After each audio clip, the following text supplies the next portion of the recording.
Victor Wooten wrote a book called The Music Lesson, and he always said, don't lose the groove to find a note and forget that note once you've played it. So it's living in the moment, play it, let it happen, and then move on. You can't obsess about the last note because you're going to worry about the next one. You're going to mess that one up too. It's all about letting that moment happen and playing through it.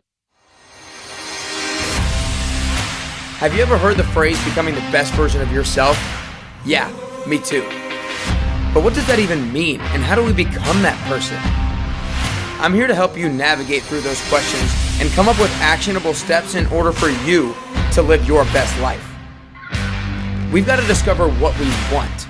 We've got to figure out a plan on how to get there, and then we have to go. We can't just sit and wait any longer. Life won't wait on us. So come join me on this constant journey to become the best version of yourself and to find your best you. I'll see you on the other side.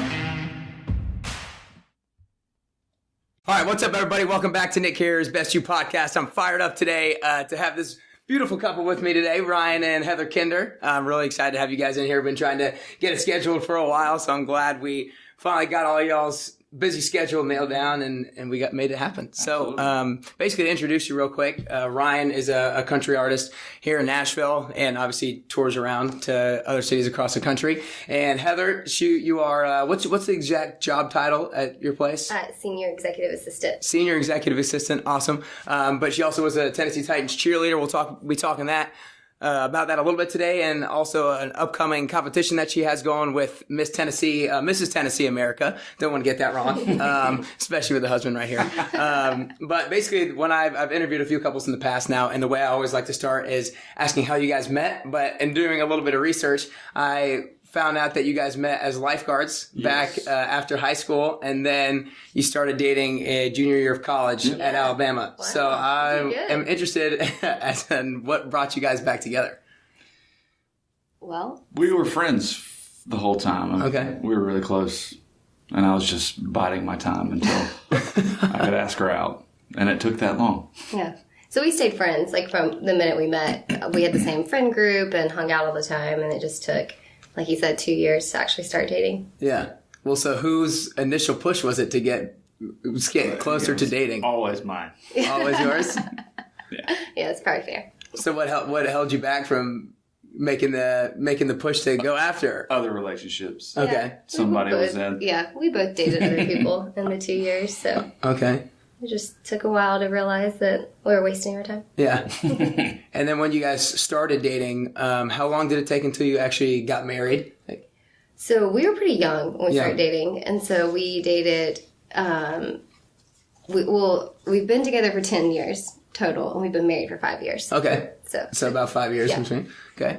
So 2-year junior and senior year, and then about a few years afterwards. Yes, yeah. Okay. Gotcha. Very good. So I want to kind of get into your career a little bit, Ryan. So what I also learned was that you kind of spent some time back and forth between Tuscaloosa and Nashville a lot. You would go to class beginning of the week, and then you drive to Nashville Thursday, Friday, Sunday, play gigs, and then go back to Tuscaloosa for about 1.5 to 2 years, right? Exactly. So I kind of want you to tell me a little bit about that grind and what was the push to actually finally move here? Well, I started doing it once I met a guy up here named Keith Stegall, and he kind of taught me how to write a song and the ins and outs of the music business from the beginning. And I knew this is where I wanted to be. So I made my college schedule fit around being able to come up here every Sunday so I could write on Monday, maybe Tuesday morning, and go back to class, like you said, and play Thursday, Friday, Saturday, and keep doing that. And that was probably 2 years. And once I got in the swing of it, it was just regular. Okay. It was just normal. At the start, it was pretty rough because it's 4.5 hours sometimes. Right. Get caught in traffic, it's a lot longer. And I was spending a lot of money on gas. And thankfully, my godparents live here, so I got to stay with them instead of paying for a hotel every time. That would have broke the bank. Right. And then the tornado in 2011 hit in Tuscaloosa and almost killed all of our friends and us. And that was kind of the come to Jesus realization moment of I know what I should be doing and I'm wasting time here. So after that, once we could get out of Tuscaloosa, I moved up here and she came pretty soon after. Okay. So when you said that come to Jesus moment after the tornado, was it like immediately right afterwards that it was like, oh, I need to move to Nashville, or did it take a little bit of time? Like, what was that actual push like when you finally made the commitment to move here? Probably once I realized that I was alive, everything was okay. And once we got out of Tuscaloosa, I started thinking about the rest of my life instead of, I need to go help our neighbors. I need to go do this. I need to find Heather, because I couldn't find her for a day. Oh, wow. It was a few hours. Well, no. I felt like A day. Me and my friend, we walked and just went to where I thought she was, and finally I could text her and told her to stay where she was, and I found her. And once all that was done, and it was the next weekend where I was normally going to be driving to Nashville anyway, I kind of just said, it's time. Yeah. So I'm interested. That was the time where you decided to move. But I feel like a lot of times when people kind of start, like after that, you can maybe like, I don't know if this was the right thing. Like, was that the time where you actually fully committed? It was like, I'm not turning back no matter what? Or was there still kind of like maybe another hurdle that you had to get past to be like, this is what I'm doing, like bar none? There's always a hurdle. I mean, there's a hurdle every day, every week, every month. There's always something you got to overcome. But that was the moment that I knew that I was moving here for good. I knew I was going to do that at some point. I just didn't know it was going to be that soon. I thought I was going to finish college, and I didn't finish college. I still had one more year, and just that tragedy kind of made me rethink my life and say it's time to go now. Mm-hmm. There's no reason to waste any more time. Okay. Gotcha. That's cool. So throughout this time when he moved, you're still in Tuscaloosa? No. So around that time, it was the end of the school year, and I was finishing and graduating. And so I moved back to Birmingham, where my parents were and where I grew up. And so for that next year, while he had kind of made the commitment to be in Nashville, I define it as probably the worst year of my life. Like, it was like college, like, ended abruptly. And I know this sounds silly, but like all of the year-end like parties and celebrations and graduation, like everything was canceled. They're like, accept your grades. If you're fine with them, you can be done, and you're done with college. And all of a sudden, it's like, oh, I'm done with college. This is how it ends. Mm-hmm. And there wasn't any closure. No, there wasn't any closure. It's not how I expected it to end. It was one of those things. I was like, I don't know what 4 extra weeks would have made, but I was like, I thought I had 4 more weeks to figure out what I wanted to do with life. And so that year, it was hard because it was like college was over, he was here, and he had figured out like he was ready to do this thing, and I just felt lost. Like, what the heck am I going to do? Like, I had this great major, and I did not want a job in what I had majored. I majored in public relations, and that was the last thing I wanted to do. So that was a tough year for me to like find myself. So I spent that year, I did get a job in Birmingham, and it was the perfect job for right out of college. And I kept wanting to make the commitment to come to Nashville, but I just wasn't finding a job, and I was scared to come without a job and to make that commitment. So then that next May, so almost a year later, is when I made the Tennessee Titans team for the first time. And so I had to move. Yeah. I had no choice. So I moved in that May of 2012, and luckily my aunt and uncle live here also in Franklin. And so they took me in while I had some time to like get my feet under me and find a place to live and all of that. So it did take me a year longer than him to make the commitment. And it's not that I didn't want to be here. It's that like I didn't have a job. I didn't know what I was going to do with my life. Like, I had this wonderful major that all of a sudden I wanted nothing to do with. But I think that's a common thing. I think a lot of people graduate, not have the same end of college as you guys did, because that's tough, and like you're just thrown into being out of college life abruptly. But I think a lot of people have that, like, oh, I just finished college and maybe I don't have a job, or I'm in a job that I don't really like. It's because I didn't really maybe do the major that I exactly wanted to do. So talk a little bit more about that time. You know, you're in the one job that you say is a perfect job out of college, but how do you decide that like, I don't want to do this and that there's something else out there better for me that I want to go do?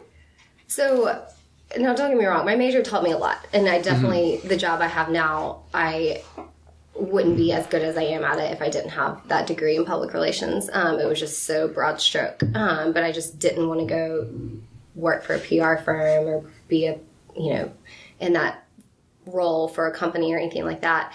So when I was, my first job, I worked at Zoe's, actually. Okay. Just, at the time, it was headquartered in Birmingham. They've since moved to Texas. And I was a catering manager and marketing assistant for the corporate office. And it was fun. It was good hours. It was flexible. It was a good transition from college, into the real world, like not a, huge 50-hour-a-week type commitment. And I think I was good at it. I liked the people. I liked my coworkers. But I was like, I could be doing more. And my end all goal had always been to be an NFL cheerleader. Why? I had set that goal probably when I was a freshman in college, because I had always danced, and I knew I wanted to continue dancing into somewhat of my adult life, but I didn't want to go down the path of being like a professional dancer, like that you see like backup dancers and living in New York and all of that, because at some point in time you age out of that, and all of a sudden you're 30 years old and there's a whole batch of 23-year-olds that are better than you and younger than you and can do more than you. So I knew then that maybe I could have done that and maybe I would have succeeded in that, but what would I be doing now at the, at the age of 30? You knew that you wanted to do it in some way, but maybe not like the full-time career, because you knew there was going to be an ending point, and then what do you do after that? So that's why I set my goal on NFL, because I knew then that it's not, although it should be, it's not full-time. So I knew that I could do the NFL thing and still have a full-time job and still be making a career for myself. And so I set my goals first on Dallas. And I did it. That's probably everybody else. It is everybody. I did it. I went one year. My mom, my sister, and Ryan drove out there with me. We drove 10 hours and tried out, and I made it decently, pretty far in the process, but I was young and a baby and didn't know what the heck I was doing. So that was my junior year of college. I finally did it. And then at the end of my senior year of college, right after the tornado thing, I tried out for Titans. And that was 2011, and didn't make the team. Made it all the way to the very end and got cut. And that was another reason why that year was such a awful year. It's college ended abruptly. What am I doing with my life? I just got cut from the thing that I thought I was going to do. And who am I? I used to say that I felt like I was always the bridesmaid, but never the bride. Because I felt like everything I had done in the past 4 years, I'd almost made it, or almost won, and then hadn't. And so that year, 2011 into 2012, I was working at Zoe's in Birmingham. Like I said, great job, good job out of college. And my dad is actually the one that was like, "Are you going to try out again this year?" And I was like, "Dad, I don't think so. I just, I can't take the disappointment again, financially, I just don't, want to spend the money on it." And they had a VIP workshop, and it was in February, and my dad was like, "What's the fee for the VIP workshop?" I was like, "That's $90. And 10 minutes later, my dad walked out with a check for $90, and he's like, "You're doing it." That's awesome. And so it's so funny, I credit, my career growing up of dancing to my mom. Because she was always working 2 jobs to pay for everything. She was at every competition, every audition, and all of that. But then it was my dad, of all people, that was like, "You're doing this." So I credit my dad for pushing me. Yeah. And that's the year I made the team. Okay. So I moved here. This is a very long answer. No, you're good. I moved to Nashville when I make the team. I get a full-time job because I have to, and it was even worse. Awful. Had a headset on and called 100 people a day. And what I was doing is, it was postage machines, and I was trying to renew their lease. And people were like, "Oh, we don't really mail anything. We don't want this." I'm like, "I feel ya." What is sales like? Yeah. Send it back. Okay. Fine. Yeah. I'll send you a postage, a shipping label. Send it back to us. I don't really like them anyway. Yeah, right. And so it was then, I was at a friend's house, and I was like, call me crazy. And I've never been an assistant before, but something in me tells me, I think I'd be a really good assistant. I think I have the skill set for it. I think I want to be someone's number 2. I want to be with someone that's powerful and, looking to make differences, but, I don't want to be that person. I want to be the person behind them. Why do you think why did that position call you? Or, what about you felt like that, or did you feel like you could be really good at that role? Honestly, I think it was a God thing, because I really don't know why I thought all of a sudden one day, I think I'd be a good assistant. I knew I was organized. I knew I was, very, aggressive in that, I'm going to get things done type thing. But just something in me was I think I'd be good at this. And a friend of a friend was there, and she was a recruiter, and she overheard the conversation, and 3 months later she called me and was like, so I know you didn't apply with my firm to be placed somewhere, but I had this job come up and I think you'd be really good at it. And wow, that's I went awesome. and interviewed, and here we are. Well, I think there's something to be said for like actually saying, like speaking something out into the earth that you know you want to go do. Like you said, you told your friend that you wanted to be an assistant, that sort of thing. And because it was kind of out there and luckily she heard it, it like comes back full circle. She remembered it and can help you out in that way. Because I think a lot of people like might have ideas like that or goals like that. And because just by simply not saying it, either they don't believe it themselves or somebody else doesn't hear it. And there's no other way for the universe or a friend to actually help them out in that particular way. So I think that's really big. So I want to go back to your parents real quick. So it obviously seems like your dad and your mom was probably both a big influence and role models kind of for you. But I also read that your dad converted a room to a dance floor in your house. So give me obviously it was a big push in actually trying out again, but what's the biggest lesson that he has taught you? Well, the biggest lesson my dad has taught me, I would say that he has taught me to stay like to never get lazy. I have never seen my dad like quit on a job, like even like the smallest project of like painting a door. Like he'll paint that door until it's perfect. And it might drive me crazy. He'd be like, Dad, the door's fine. He's not a complacent man. He's not complacent. And so I think that's the biggest thing, is that he's taught me not to be complacent and not to give up until everything's exactly right. Yeah, because I think a lot of people, you were fortunate to have him in your life because you weren't going to go back for the Tennessee Titans cheerleaders thing, because I think a lot of people might go for something one time and then fail or not make the team or lose or whatever it is and then not go back. So what do you think, what is it that he needed to reveal to you to make it worthwhile to go back and try out? I don't know if there's like a particular thing that he made you realize it was like, okay, wait, yeah, this is a good idea. I need to go back and try this and give it a second shot. I think just the fact that he did do the dance floor for me in second grade, which was fantastic. The mirrors and the bars and everything. Yeah, it was awesome. But like I said, it was always my mom that was, working the two jobs and taking me to everything. And my dad would come to stuff, like he would come to the recital, but like he wasn't in the grind like my mom. But I think it's the fact that like he noticed that, where I was in my life and all this hard work I had done, and I was about to be like, I'm done. Like I'm done trying.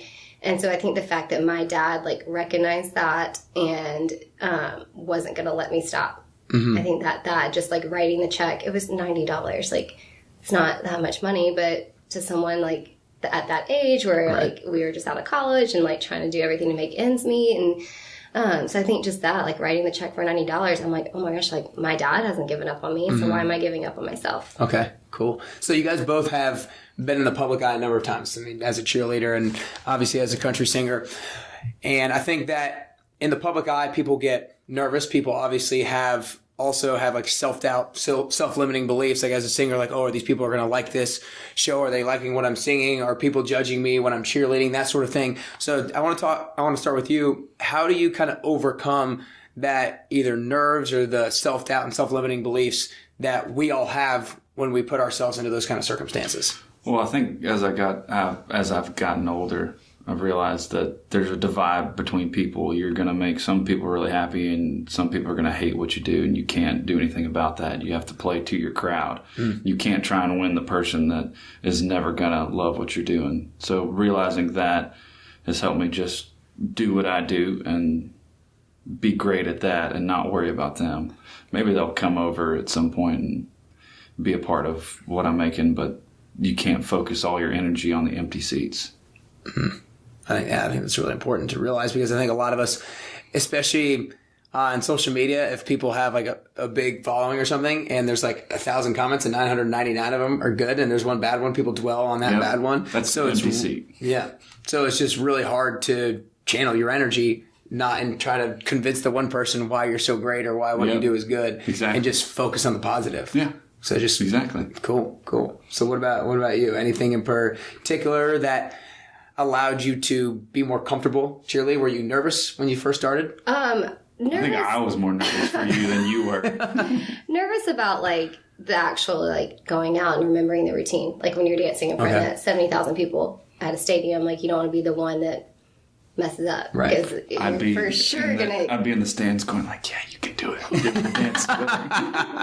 But like, if you're the one that messes up, like you're gonna get called out, and like you don't want to be that person that messes up. No. But that would be what I'd be nervous over. Like, I stopped caring a long time ago about what people think about me. No, don't get me wrong. Like, my good friends and my like family and all that, like I never want them to be mad at me, and I want to make sure like we're good and we're cool and all that. But like, trust me, I had a fair amount of people have strong opinions about me becoming an NFL cheerleader, and for many different things, and didn't think it was the right thing that I should be doing with my life. And I was like, well, I don't care. Like, I'm not here to make you happy. Like, if you don't like what I'm doing, then fine. Like, you don't like it, that's fine. Right. I'm not here to please you. And so I stopped. It took me a while, but it was probably like my halfway through my first season that I was like, I'm doing it. This makes me happy. I know why I'm doing it.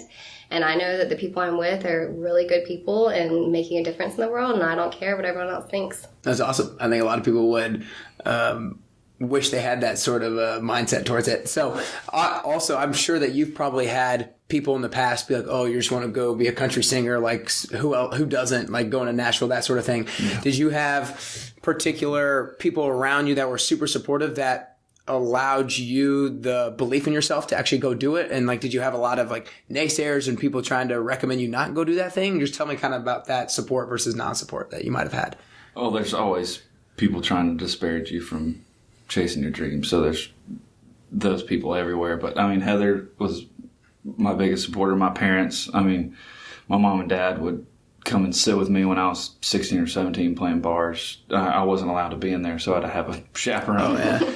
So my mom would fall asleep in a booth, and my dad would stand at the door and take the cover so I could play. So they've been big supporters forever. My brother used to play with me, and I'll send him music all the time, and he'll send me some words of encouragement. My sister's at every show she can be at. Family. That's awesome. Yeah. That's awesome. I don't think a lot of people have that. So I think having that is huge. It allows you to continue forward. Absolutely. Despite there might be a lot of empty seats or whatever, depending on where you go, right? So both of you guys have had these jobs where it involves a lot of travel and involves a lot of odd hours or different hours than 8 to 5, that sort of thing. So tell me, what's been the most important thing for y'all's relationship that you do to keep y'all close and engaged with each other when he's traveling, when you're traveling, when you're doing all of these different things and have these odd hours and are gone all the time? I have a tough time calling when I'm on the road just because I'm either driving myself, setting up, playing, tearing down, or trying to go to sleep. So texting, we always text and stay in touch. I feel like that's a big thing. And I knew what I was getting myself into. You said it earlier, like, he played the day we started dating. I would see him only 2 days a week because he would leave town. Sometimes I would go with him, but he would leave and be gone Thursday through Monday, and so we'd see each other Tuesday, Wednesday. So it's kind of the normal. Just gotten really used to it? Yeah. Is there anything that you guys do, like when you're back together, that's like we need to like stay not as focused on our jobs and kind of like get back with each other? Like, is there a particular time of day that you all like commit to each other or anything, or any, like you have to do a vacation this many times per year or anything like that? We usually take a vacation in January and try to take one in the middle of summer. Okay. Yeah. That usually doesn't happen. We'll go eat sushi. We'll go work out together and sit and watch TV. Just be. We try to be like, when we are both home, like we try to just be home and not make plans, not try to catch up, not try to do things. And his sister always jokes and says that we're so boring. You would think that we're like living this like extraordinary life. And it's like, but when we're home, we want to be home and we want to not be out doing things. Like, we just want it to be the two of us. Right. But, I was going to say eat sushi. It sounds like a good First bonding thing, time over sushi. So you guys have been with each other for 10 years, but you've been married for 5 years. Yes. I'm going to go back to the 5-year part. What has been the biggest difference in your relationship now compared to 5 years ago?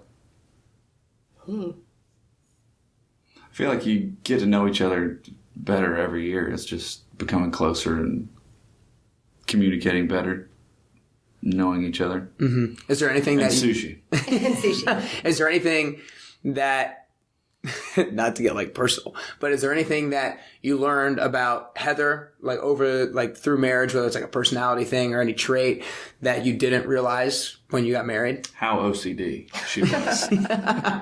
Everything has to be perfect. Yeah. And I continue to learn how messy he is. What a combination. Yeah. It's calm in the chaos. That's our band name. Gosh, I don't know. I mean, I feel like, because we've known each other for 12 years now. And We were best friends when we first started hanging out. yeah, I think that, like, maybe we haven't learned new things about each other, but we've, like, Honed in on the problems. I didn't say, like, seen more in depth of, Yeah. like, how his personality is. And, we both use different sides of our brains and how that works. And so I think that just over time we've gotten more in depth on those kinds of personality traits of each other. Instead of horizontally, you've done vertically, right? Yes. You don't know like more and more, but you've gotten deeper into the Yes. things that you do Yeah. know. Cool, Yeah. cool. So is there a piece of, kind of staying on that same topic, is there a piece of advice that you guys would give yourselves now to the newly married couple 5 years ago? I don't think so, because the amount of time that we've spent together, we've learned things in the right succession, and we are who we are right now because of that time. And I think saying something to those kids might take them on a different path. Yeah. And I think that Terrible answer. No, I mean, I think that's a legitimate answer. I think people like realizing that you go through things for a reason. I think that's basically where that's coming from. I think a lot of people, instead of, it's kind of like the opposite of victimizing yourself to a negative situation. You're saying that like the things that have gone wrong or the things that we've done wrong or said wrong to each other happen for a reason, and we are who we are today because of it. Instead of being like, we want to avoid these problems, we have to go through the problems to actually grow ourselves. Yeah, exactly. I would say we also Very good didn't. synopsis. I feel like we didn't set too many like hard expectations on ourselves, especially with his career. There's no such thing as an overnight success, and we knew it was going to be a long road. So we weren't like, okay, after this many years of marriage, we're gonna buy a house, and then we're gonna have kids, and then we're gonna do this. It's like, oh, well, like we'll just see where this takes us, and we'll see where his career takes us, and we'll make decisions based off that. And so instead, someone could be like, wow, you've been married for 5 years, and like, you don't have kids, you haven't done this, you haven't done that. I'm like, well, we're just here to see like where life takes us. We'll make those decisions then. Mm-hmm. Cool. So you said that when you met Keith Stegall, is that his name? Stegall. Yeah. Stegall. Keith Stegall was kind of a big moment for you because he taught you a lot. What do you think is the biggest lesson that he has taught you going forward in the music industry? Well, it actually fits with the podcast name. He told me, don't be them, be you, because there's already so many of them, and there's only one you. And I've kept that with me for a long, long time. Mm-hmm. I'm sure you still probably have urges of like maybe trying to be more like somebody else, or do you think? Absolutely. Yeah. You try and chase a trend or a fad just because it sounds cool musically, or if it's aesthetically or whatever your thing is, try and chase that. And if it's never true, then in my instance, the people at the show listening are going to know that I don't believe it. So why would they believe it, and why are they there at all? So it's being true to yourself. And that's really important to be, I guess, being yourself, truly believing in what you're doing, because if you don't have that feeling or energy about yourself, then nobody else is going to actually feel it authentically from you as well. Mm-hmm. Cool. Is there anything from, like, he's had this role model, is there anything from an older cheerleader or coach that was the biggest role model for you, or the biggest lesson that somebody taught you, being that person who had already been there before you? Yes. So there's one girl in particular that when I was trying out, she was retired at the time and was helping me through tryouts. And then ultimately, like, I credit her for the reason why I made the team. And then a couple years later, she came back out of retirement, as they call it, and cheered. And we cheered for 2 years together. And my last year, we ended up being captains together. And she just always had so much, like, poise about herself and was always calm and everything. And she just taught me to, stay above the drama, stay above, the things that might pull you down type thing, and, like, be a leader. And so that's one big thing that she taught me that I've also been able to take into, like, my professional career of just staying, like, doing my job and knowing that I'm doing a good job and just being a leader to those around me and not getting caught up in the emotions of it. So what you said, you kind of credit her for the reason being why you made the team. Why do you think? I mean, maybe from the things that you said, but what is the reason that you credit her with that? I think that I obviously came to the audition with the skill sets. I had it all there, but she, she worked on the dance with me and helped me fix my, my style on that. And she helped me through the interview process. And I would say she really polished me up for the process. And then positive influence overall. Yeah, she's a really positive influence. And then even after I made the team, those couple years that I was on the team that she wasn't there, she'd be the one that I would call for advice of how do I handle this situation? Should I be upset over this? Do I need to get involved in this? And, what do you think about this dance? Just all the way down to how to handle myself professionally on the team, and then all the way down to the dancing part of it. And she always just had such great advice for me. That's awesome. So I asked you guys about things that you might have learned about each other, but obviously you're different people and you complement each other nicely with your OCD and the messiness. I'm going to start with you, Ryan. Is there a particular lesson that she's taught you, or something that maybe you've learned about yourself from her, or any just particular thing that you feel like you've learned most from her since you guys have been together? Finish the job you started. There's nothing she doesn't start that she doesn't finish and do it perfectly. And sometimes I'll leave things undone. So that was one of the biggest things. And you're laughing at me because you're like, yeah, you haven't finished this morning. She's like, yeah, I taught him that. How about vice versa? I'll let her give it back to you. I think that he's taught me to not be so hard on myself, because I can be very hard on myself. And so I think that he's been Heather, let it go. It's fine. Stop obsessing over that. Just because I'll do something, I'll say something, and then I'll get so worked up over oh, I should have done this, or oh, I should have done that. And he'll be the one to calm me down and be it's fine, Heather. You did a good job. Let it go. Mm-hmm. Why do you think, or how do you not obsess over it? Because I think a lot of people have that kind of thing. When they're done, they just can't stop thinking about it. Oh, I didn't do it right. I didn't do it perfect enough. What's the mental process to talk to yourself out of obsessing over whatever it is that you think you did wrong? Well, I'm not perfect at it. Right. But a lot of times it will be having to talk it through with someone, whether that's Ryan or one of my good friends that can understand the situation, talk it through with them. And that usually makes me feel better when I talk it through with them, because oftentimes they're talk some sense into me over it. And then the biggest thing, I'm just I have to pray. I'm God, take this anxiety away from me, because nothing else is going to. And that's usually how it ends. Gotcha. Has there I'm sure you've had those times where you have obsessed over a negative performance or anything like that. What is the process that you have to maybe go through mentally in order to get over a negative thing like that? Victor Wooten wrote a book called The Music Lesson, and he always said, don't lose the groove to find a note and forget that note once you've played it. So it's living in the moment, play it, let it happen, and then move on. You can't obsess about the last note, because you're going to worry about the next one. You're going to mess that one up too. It's all about letting that moment happen and playing through it. Yeah, I like that. It's actually a book that I recently read, kind of almost touches on this similar thing, where you got to flow with life, because everything in life is constantly moving. You can't stay stuck behind. And one of the things that he talks about was if you're listening to a song, then you can't just stick on even if you like, maybe it's a line that you like or a line that you hated, you can't be stuck in that part of the song, because then you're going to miss everything. The rest of it. It's if you like it, you can't, or if you like it, you can't just stay there and be oh, that was the best song. Keep rewinding. I just want to hear that over and over again, because maybe something else is better down the road. And same thing, vice versa, if it's a negative thing. You can come back to that song later. Yeah. Stream it. Yeah, that's awesome. So the last couple questions I always ask is, I always throw out the age number. So how old are you guys? 30. 30, both 30? Okay, I think that was simultaneous. That was cool. So 10 years down the road, you guys are both going to be 40. Yes. So what I like to ask is, what does 40-year-old, asking it separately, and you guys can respond as a couple or separately, probably separately, and maybe merge as a couple after that. But what does 40-year-old Ryan Heather Kinder look like? What are you guys doing? What have you accomplished? That sort of thing. You go first? Go. Probably a couple kids. I'll be touring still.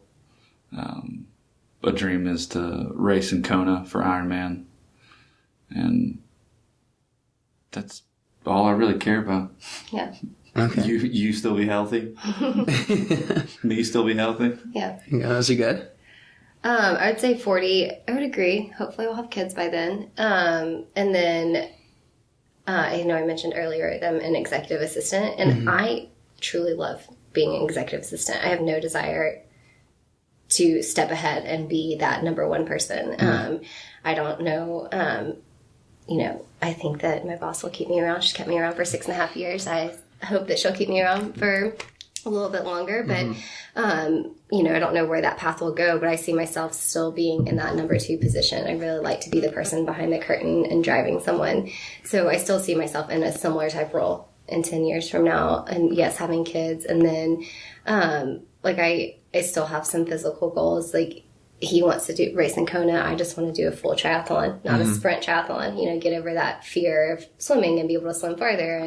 And, so just things like that. And, I think that's great. good. Well, I almost forgot, but I don't want to forget the Miss Tennessee America thing. So tell me about why you wanted to go into that. I'll just leave it at that. So I competed in pageants growing up, and around the same time of all that drama going on of the tornadoes and all of that, I had competed one more time in Miss Alabama USA, and I did not do well that year. And it was just like one more thing to add to the list of the worst year of your life. The worst year of my life, yes. And so after that, I was like, that's it. First of all, I thought I was spread too thin. I was focusing on finding a good job. I was focusing on becoming an NFL cheerleader. I was focusing on this pageant. That's it. I'm doing too much. I'm only going to focus on one thing. And so that was around the time that my dad wrote the check, and I was like, okay, I'm focusing on becoming an NFL cheerleader. And I did that, and I achieved it, and I became the best person I could be in that role. And then I found an awesome job, and I really focused on, finding a great job, a job that I love. And then I flourished in that. And I always told myself to never overcommit. And so that's when I was like, I'm done with pageants. I can't keep doing everything. And then when I retired from Titans, I had a few things still on my bucket list. And that one of those things was triathlons. So I started doing those, started focusing on those. I'm still doing them, but that was my focus for a couple of years. And then competing in a Mrs. pageant had always been kind of lingering out there on the bucket list. But I just never was I'm not ready to focus on it. I'm not ready to commit. And someone that's involved in the pageant came to me in the fall, and they're like, hey, we just took over. We think you'd be really good. And some of those things I was like, well, I mean, it's been on my bucket list, and I'm not getting any younger, and I do want to do stuff like that before. I mean, there's plenty of women competing that have kids, and but it's one of those things I wanted to do it and be done with that thing on my bucket list before we have kids. So it's now's the time. I guess it's the time to focus on it. Cool. Well, before I ask the last question, I want to acknowledge you guys first, because I think that both of you have had these odd lives up to this point in terms of your careers and that sort of thing. And letting the push from your dad actually go back, or allowing you to go back and do that second audition for the Titans, because I think a lot of people might even still have that push and might not take the leap of faith to go out there and try it again. And for you to have that particular moment, almost like her dad's push, like the tornado for you, you needed something to kind of have that realization to come to Jesus moment to make that move, and you did it. And I think that there's a lot of us out there nowadays that have those moments and still don't take hold of them and take advantage of them and actually use that to go after it is what they actually want to do. So I want to acknowledge you guys for making that leap of faith and having the courage to do it. And I want to everybody to support you guys as much as possible. So tell them kind of what you got coming up. This will probably come out in probably a little bit in April. So tell about your tour and maybe dates around then that people could look out for if you know them. Or I don't remember the exact dates, but you're getting ready to go on tour, right? Yeah, they'll all be on RyanKinder.com and Twitter and Instagram, all that stuff. Hopefully the album will be pretty close to being done. 15 new songs, right? 15. Okay. I don't know if we'll put all 15 on there. Okay. We're going to try. Might as well. the streaming world. Awesome. So album coming out, tour coming up, and then Miss Tennessee America is going to be the end of March, right? Yes. So that might have already happened. But either way, tell people where they can find you and afterwards and support you in your future endeavors, because you will obviously have some. Yeah, pretty much Instagram for me. It's Heather F. Kinder is my Instagram handle. Okay. Awesome. And that's usually where I post everything. Very good. She thinks Twitter is geriatric, but I still love Twitter. That says something about me. Yeah, I feel like a lot. Do you have a Twitter account? I don't. See? I don't. Yeah. It's not. Let me go drink my Metamucil. Matlock's coming on, so we got to wrap this up. That's funny. So the last question I always ask everybody is related to the name of the podcast. So I think that everybody's journey through life looks a little bit differently, but I think we're all on the constant journey of looking to become the best version of ourselves. And I think it's exactly that. It's a constant journey. I don't know if we're ever at that best version of ourselves. I don't think we can ever think we are, because that'll keep us complacent. And as your dad has taught us, you don't want to become complacent. So I want to ask for you guys both personally, if there are 3 things that you could currently do or currently work on to become closer to the best version of yourself, what are those 3 things that you could do or 3 things that you could work on? I'll let whoever's ideas blossom first start. I feel like I'm on the right track right now. It was different probably 6 months ago. I've become a lot more focused, and I know exactly what I want to do. And I was joking, New Year's Eve, everybody was saying, New Year, new me. And I'd had a little bit of drink, so I said, New Year, same me, I'm on my shit. That's awesome. I'm getting there. I'm on the way, and I feel like... Well, then what do you think you're currently doing that has you on the right path that you could continue to do? Sticking to a plan, being very focused on that plan, and not letting any outside factors hinder that plan. So 3 things for me. One is... that I really try not to do, and I need to be better about it, is to be a better person, or be my best self, is to not overcommit. I tell people all the time, I tell his sister all the time, I'm like, stop overcommitting, and then I'm right here doing it. Yeah. So really focusing on that. I want to stay like more consistent in my fitness goals, and part of that comes from overcommitting, is that I don't make time for myself. So not overcommitting, staying more consistent, and gosh... Sorry, but you have to have a third one. No. It's not just 2. Third one. Do you have any ideas for me? What do I need to work on? Well, he got out a little bit scotch-free with just saying that he's doing what he's currently doing and sticking to a plan. You are pretty good with your plans. You put forth a plan and finish it. But I need to be consistent about... I feel like I've been kind of not staying on the right path recently and getting sidetracked.